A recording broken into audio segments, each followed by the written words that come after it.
We're starting another show. We've never done anything like exciting like that. Never done that before. I didn't mean to scare you. Welcome to another. You like that? I liked it. Welcome to another episode of Standup Memories. This is Jackie Martling. I'm Peter Bales, and we are with comedy manager, producer, everything you can think of, extraordinaire Rory Rosegarten from the Conversation Company Limited. He's right there. And he manages comedians and the best comedians and knows everything about how to do it and can clear up a lot of confusion out there about what a manager is, what's the difference between a manager and an agent, and why managers can make or break careers, quite frankly, in a good way. I don't know. 40 years we've all known each other. I've known him. I've known you, a little over 40 a years. little over 40 years. Yeah. I've known you For a long for time. about 40 years. Yeah, about 40 years. So, Yes. I will try and make this short. You've never made anything short in your life.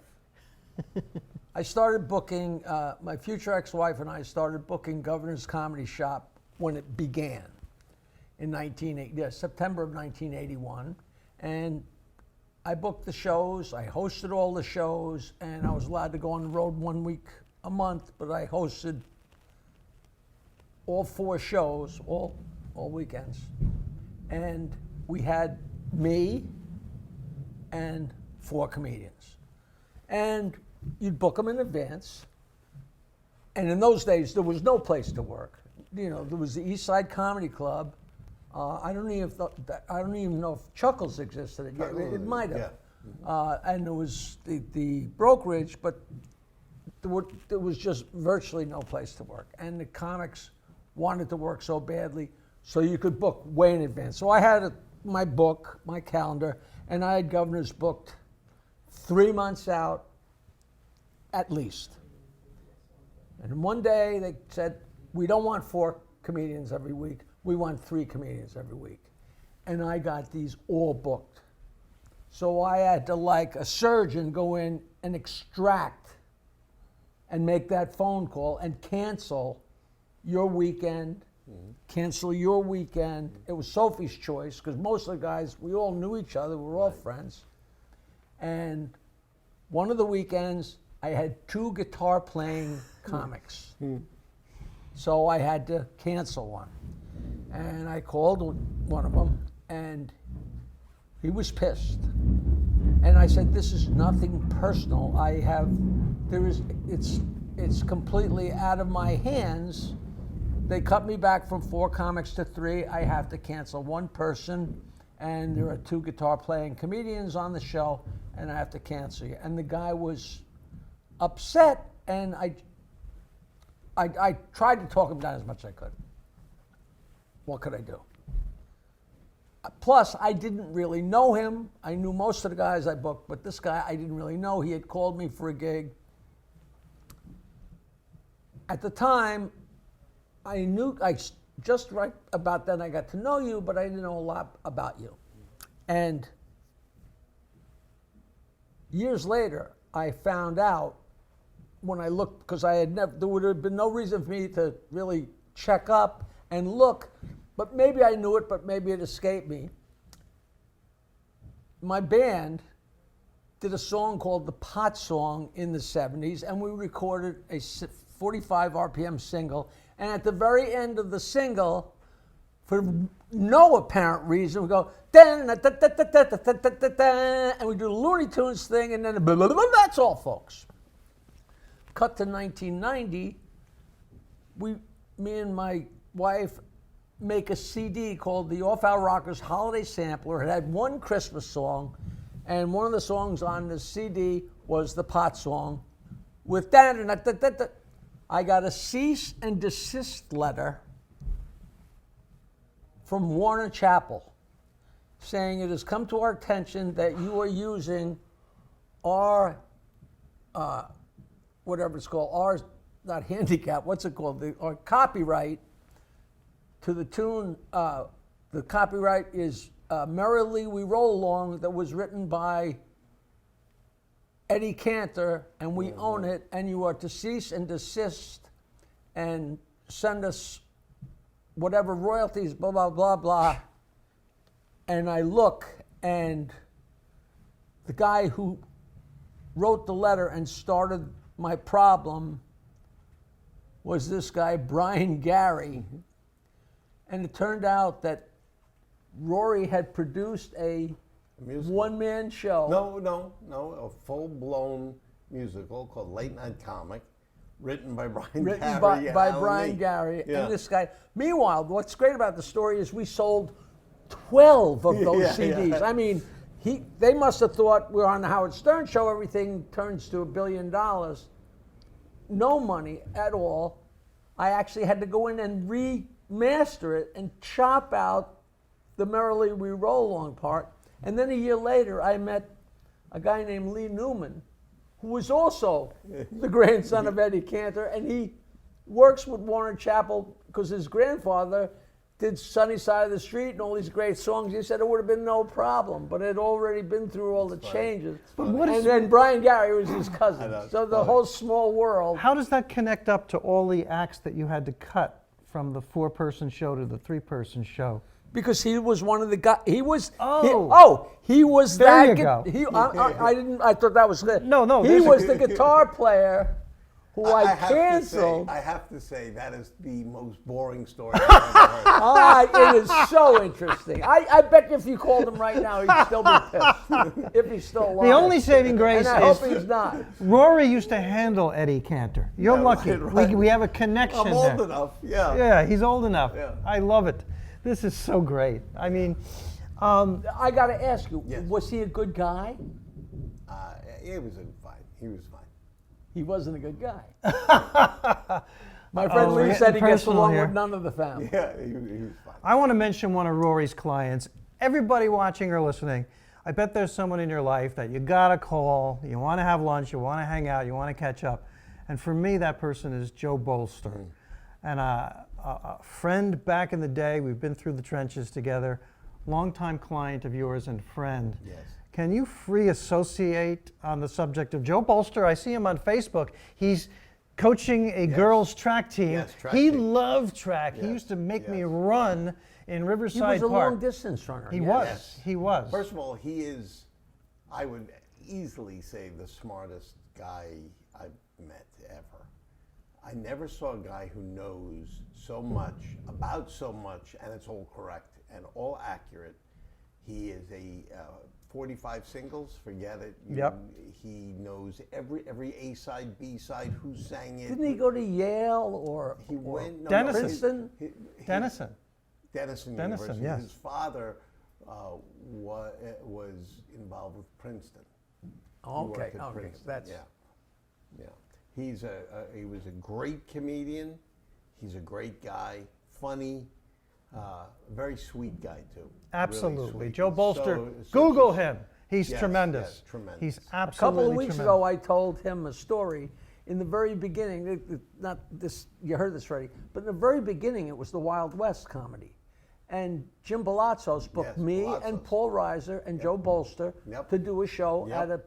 at a bowling alley. Yep. And we showed up at the bowling alley, and it was closed. And while he's up there knocking on the door, realized it's closed, I turned to Joe and Paul and said, "You know we get paid." And they said, "What are you talking about?" I said, "We're here. We're here ready to do our job. He's the producer. We get paid." And Reiser, I think, said, "You do the talking." Yeah. Right. And Balatzos got back in the car and said, "You know, we get paid for this." And it was like Yeah. a line in the sand back then, because it was like, hey, there's no show, nobody gets any money. Yeah, I and mean- we got our money. That, Yeah, you but know. people also, you have to realize that comedians who are working comedians, who aren't playing arenas and theaters and playing little joints in clubs, they live on that money. Right. You're going to work on a Saturday night, you get there and the club is closed. That's income. You don't get that Saturday night. But also the problem is, if you butt heads with him, Yeah. the odds Then of you don't him, work. he's not Yeah, going to it's not use gonna it. use You you know, again. so it's a, Yeah. it's always a fine That's a line. great story. Joe Bolster, one of 12 children. Yes. Yes. And I never knew that. I was- Yes.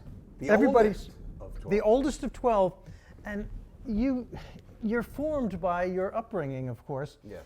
And All the brothers and sisters look alike. amazing. I'm not kidding. Amazing. That's great. Yeah. One time The at a girls dime. look like the Do you guy. know in my life, I think I've gotten 2 or 3 Christmas cards from a comic in my entire 40 years, and one He's of them. one of them. Yeah. Yeah. Yeah, and he said, It was so we weren't close. yeah, it but was like Merry Christmas, you owe me $50. Right. Right. So at a diner, I took a French fry off his plate, and he kind of reacted Yes, like that. And I yes. said, "Why'd you react like that?" And he spoke to me about growing up with 11 siblings, and the fact that his father might come home with a dozen donuts, and food was an issue. I found it so fascinating. Yes. Anyway, so everybody out there, call that friend that you've been meaning to call and Yeah, get together. yeah, it's true. That's a good thing to remember. I want to ask. Wait, I want to tell you that my theory. Oh, yes, your the- theory. The podcast thing. You know, refresh them what okay, so we were talking about podcasts, and we were talking about doing them. And How often? How often, and How how long they long? should be. My theory, and I spoke with someone about this, I won't say who it was, but a very high up podcast person. Doing a podcast is one thing. Listening to it is something else. Yes. Joe Rogan does a podcast. Tom Green did it. 4 hours. And Tom Green, so did you hear it? I said, I listened to an hour.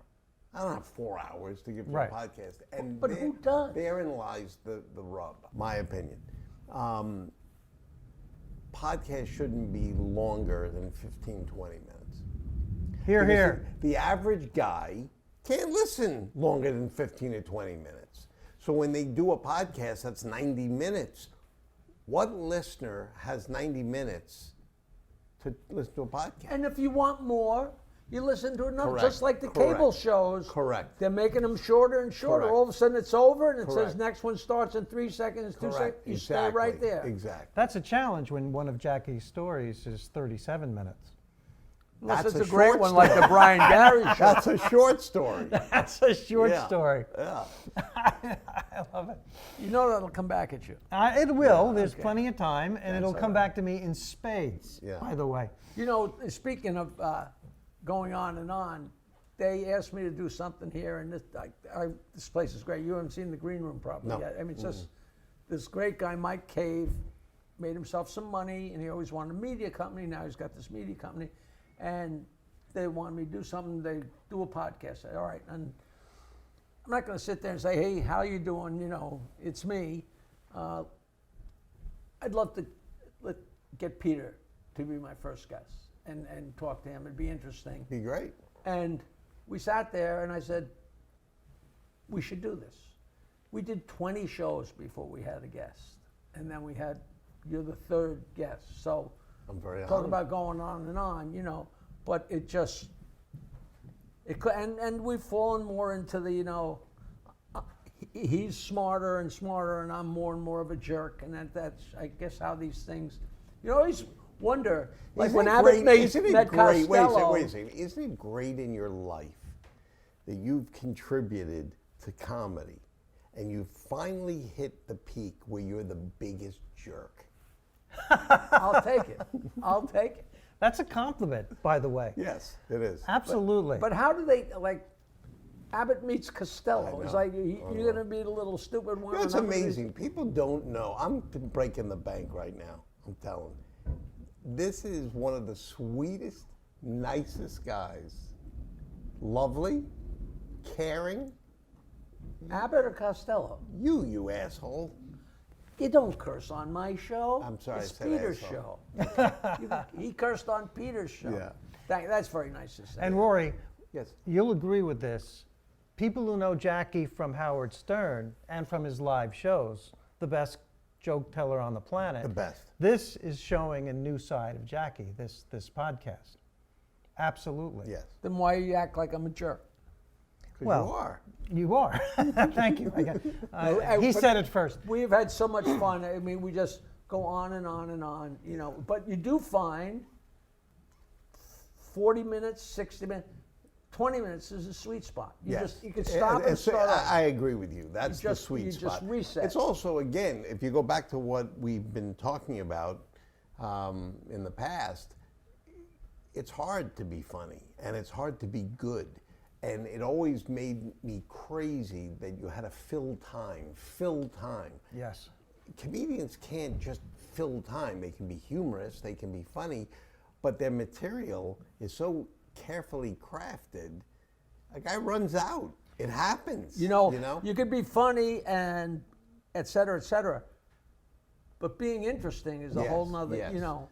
Yes. It's also a hell of a thing to think that the listener has time to listen to you and your crap.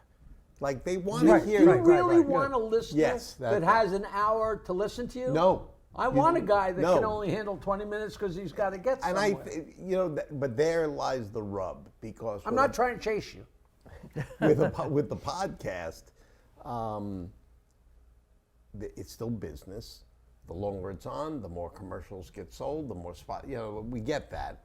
But again, I go to the same thing, that if the quality is there and it's a good thing, it doesn't have to. Long doesn't make it good. Good makes it good. So if a guy can do a podcast and it's 10 minutes 3 times a week, but it's great. Well, we really do need to fill a little time. So starting next week, we're going to do happy birthdays.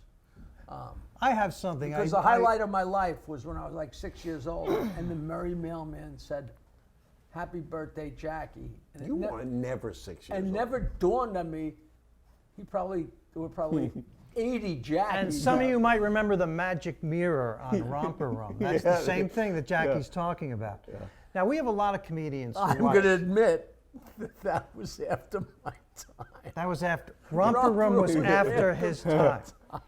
Actually, Jackie performed in a monastery. We were talking about the Mets and the Yankees. I was never a Met fan because when I was a kid, there were no Mets. There were no Mets. Yeah. 1962, I think it was. You know, I was already in 8th grade. Yep. You know, one of the kids in my class, his father was part owner of Doubleday. Doubleday. It's like, wow. Yes. Rory. Let ignore him because help me out here. Yes. A lot of comedians watch this podcast, and I tell them this, but maybe they'll believe it if you say it. They think they're competing against other comedians. No. I tell them each comedian is an individual, each career is individual. Correct. You are not on a time schedule that you have to match somebody else. Nope. Please, I know you know that. You couldn't be more right, and I know Jackie will vouch for this too, that the comedians are not competing with each other. Oh, they may be competing for stage time or whatever, but they're not competing. The trick, in my opinion, to being a good comedian is to be different from everybody else, to have your point of view be the point of view that they grab onto.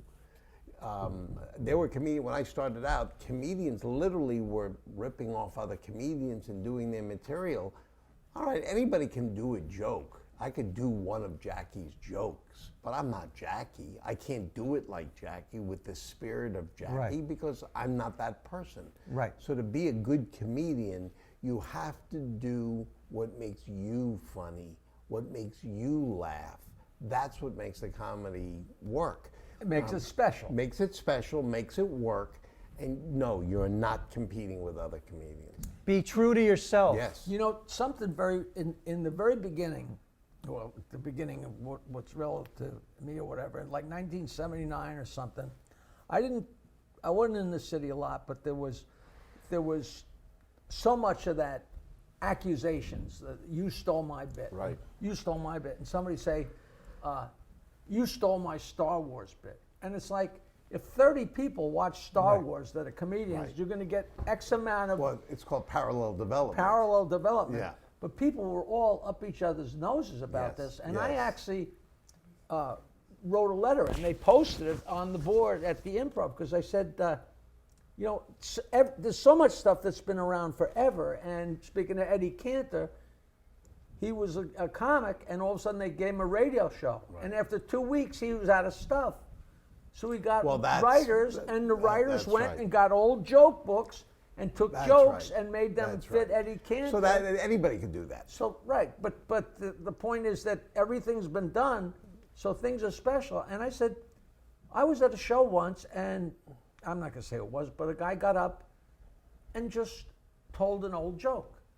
But it's an old joke that I tell, and he told it exactly in my voice with the expressions and the timing and the you make it work for you. Make it work for you. And in my mind, that was as much stealing as taking your Star Wars. Well, but he didn't steal the joke. He stole the persona. The persona. He stole the persona. That is stealing. You're absolutely right. But Milton Berle, I once saw an interview.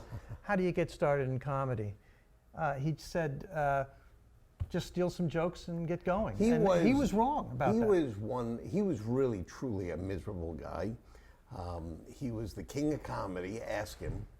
I once saw him in Montreal at the Comedy Festival, and he was older then, and he was giving an interview. It was scheduled to give an interview, and he was telling the film crew where the light should go, where the camera should. He reinvented the word bitter. Yeah, he was not a. And yet, in the very early 50s on the Milton Berle show, Mr. Television had such ratings that when his show went to commercial, everybody went to the bathroom and flushed toilets. That's such a great story. New York City had meetings about how concerned they were about a drop in water pressure, and the fire department was hindered in putting He was a great comedian, but if you ask people who knew him and who worked with him, he was a terrible guy. Okay. But he had like an 80 share, but it was the only show on TV. Yeah, that's right. Only show on TV. Yeah. Right. And in 1954, I think it was, he was like the king of television. And by 1955, he was hosting Jackpot Bowling. Yes, but he was the host of Texaco Star Theater. Yep. And Rodney used to say that Milton Berle was unbelievable, and they said he stole so many jokes because he knew. He's like me. He knew every joke in the world. You steal a million jokes. Yeah.